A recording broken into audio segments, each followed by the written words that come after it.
Olá, tudo bem? Nós vamos falar agora sobre os primeiros habitantes da América.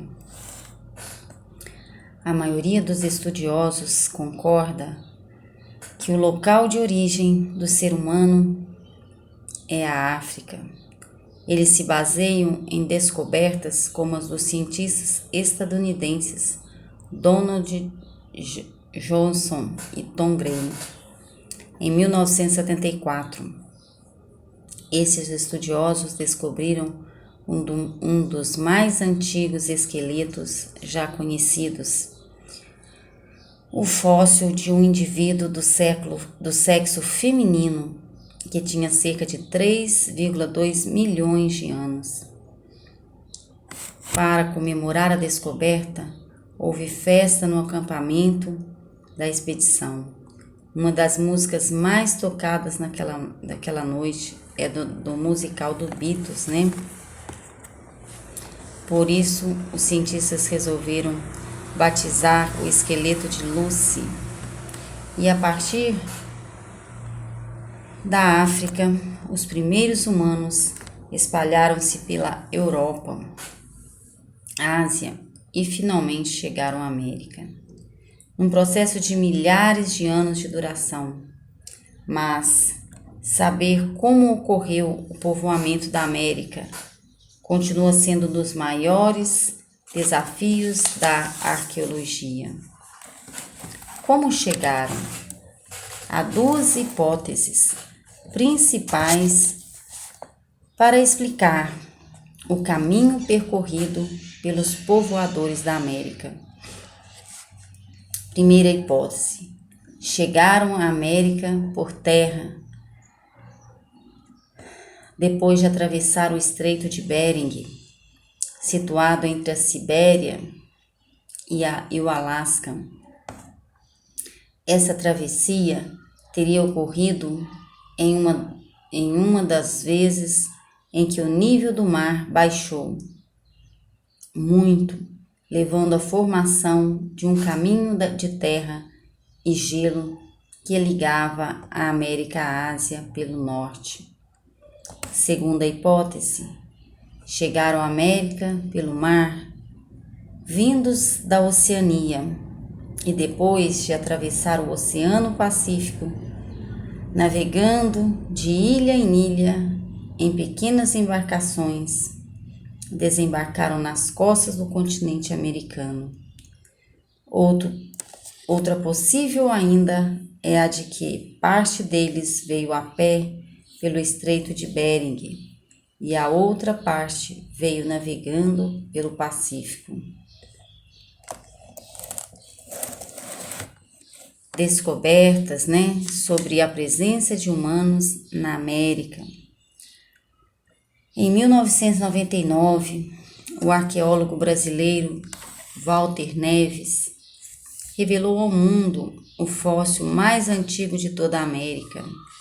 Tratava-se de um crânio de uma mulher que viveu há cerca de 11.500 anos.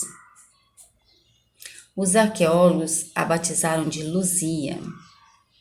Conforme nos conta Walter Neves, Luzia foi descoberta em 1975 por uma missão franco-brasileira coordenada pela arqueóloga Annette Laming, que morreu precocemente sem divulgar o achado. Walter Neves retornou à pesquisa de Annette e sua equipe e divulgou o extraordinário achado em 1999.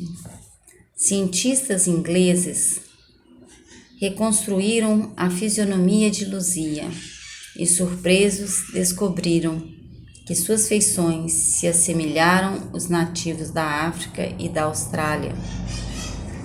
Olhos arredondados, nariz largo, lábios volumosos.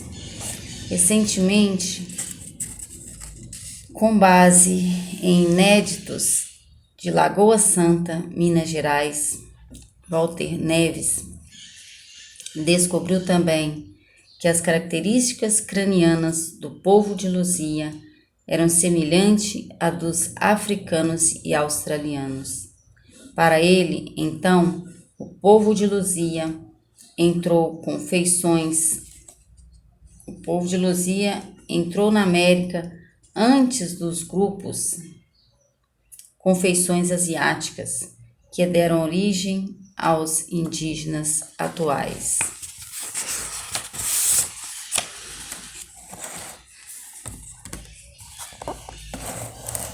Já para a arqueóloga Nied Guidon, há provas de que a presença humana em São Raimundo Nonato, no Piauí, é muito antiga. Para ela, sua equipe descobriram no sítio arqueológico da Pedra Furada pedaços de carvão e de pedra lascada que teriam pelo menos 50 mil anos. Segundo ela, tais vestígios são prova suficientes da presença humana na América desde aquela data. Outros cientistas, porém, não aceitaram as provas apresentadas por Nied Guidon, dizendo que o carvão encontrado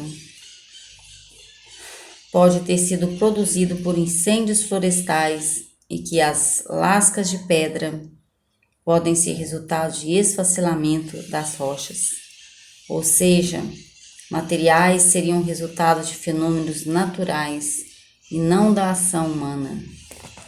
Em 2006, porém, o cientista francês Eric Boeda comprovou que os artefatos de pedras encontrados pela arqueóloga brasileira foram feitos por seres humanos que viveram onde hoje é o Brasil, há 33 e 50 mil anos atrás.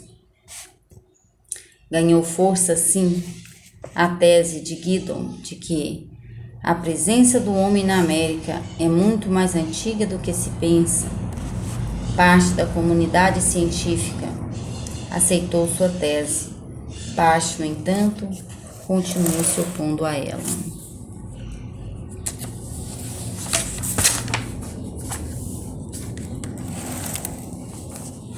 Os habitantes, das terras americanas. Quando os primeiros seres humanos aqui chegaram, as características das terras onde é o Brasil eram muito diferentes das atuais, que predominam campos de vegetais, de vegetação baixa, um clima seco e frio, com invernos rigorosos. Os humanos que aqui viviam davam grande importância ao fogo. Eles faziam grandes fogueiras para se aquecer, cozinhar e afugentar as animais perigosos. Nessas terras viviam também mamíferos enormes, como a preguiça gigante, o tigre dente de sabre. Por volta de 9.500 anos antes de Cristo, alguns desses grandes mamíferos desapareceram sem deixar parentes. Já a preguiça grande tem parentesco com os bichos preguiças da nossa fauna atual. Os primeiros habitantes do Brasil eram caçadores e coletores. Viviam da caça de animais pequenos, como os veados, emas, da coleta de frutas, como a castanha e o pinhão. Entre eles estavam o povo da Lagoa Santa, o povo do Umbu, também conhecido como povo da Flecha, e os povos dos Sambaquis. O primeiro cientista a estudar vestígios arqueológicos no Brasil foi o dinamarquês Peter Lund, que encontrou em 1843 ossadas humanas e de animais extintos na região de Lagoa Santa, em Minas Gerais. Nos anos de 1970, nesta mesma região, Outros cientistas descobriram a maior coleção de esqueletos disponíveis para o estudo dos primeiros habitantes da América, incluindo a Luzia. Os esqueletos encontrados permitem dizer que o povo de Lagoa Santa viveu entre 8.000 e 4.000 anos antes de Cristo, que era baixo e magro e comia pequenos animais, como frutas, peixes, caramujos. Sua expectativa de vida era baixa. Muitas crianças morriam cedo e pouquíssimos adultos atingiam 30 anos de idade.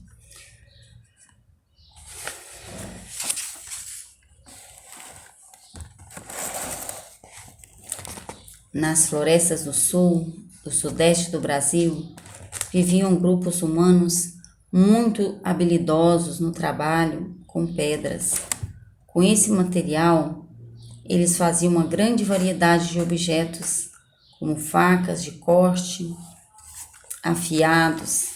O povo do Umbu, como ficou conhecido, foi responsável pela difusão entre os primeiros habitantes do território brasileiro as duas grandes inovações daquele tempo, o uso de arco, flecha e da boleadeira, arma composta de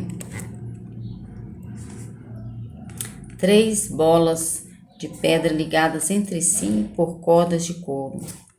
Tais armas tornavam possível a caça de animais velozes. Aquele que hoje usam as boleadeiras na região dos Pampas gaúchos provavelmente não imaginam que este artefato foi inventado pelos homens que viveram há muito tempo. Lançadas com habilidade, as boleadeiras prendem as pernas dos animais, imobilizando-os. Há cerca de 6.000 anos, o mar começou a subir até o nível em que está hoje. Desde essa época, o litoral do Brasil atual, entre o Espírito Santo e Rio Grande do Sul, começou a ser ocupado por povos que viviam dos recursos que o mar oferecia. São chamados de homens das conchas ou povos dos sambaquis. Embora também caçassem pequenos animais e coletassem alimentos vegetais, como coquinhos, a dieta principal desses habitantes era constituída por peixes, por vários tipos de moluscos. O alimento era tão abundante que esses povos não precisavam, como os do interior, mudar constantemente de local. Escolhiam um lugar elevado, perto da praia, em especial, se havia água doce por perto, se estabeleciam. Para o lugar fixado, levavam conchas que recolhiam à beira-mar, abriram-nas no fogo e comiam os moluscos. As conchas vazias eram deixadas no chão e iam se acumulando. Com o passar dos tempos, foram se formando verdadeiras montanhas de conchas, sobre as quais as pessoas construíram suas cabanas e dentro das quais enterraram seus mortos, chamados essas montanhas de sambaquis. Há cerca de 2.000 anos, os povos dos sambaquis desapareceram, provavelmente porque foram vencidos pelos grupos tupi, que na época expandiam pelo litoral.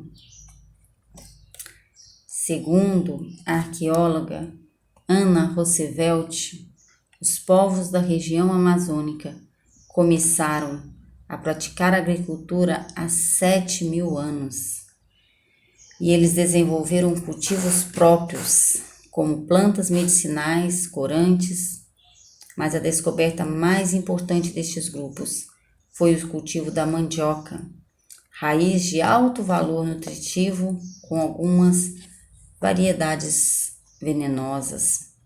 A agricultura na Amazônia descobriram que ralando, prensando, torrando essas espécies de mandiocas conseguiam extrair o veneno que elas continham. E eles produziam alimentos como farinha, beiju e tapioca.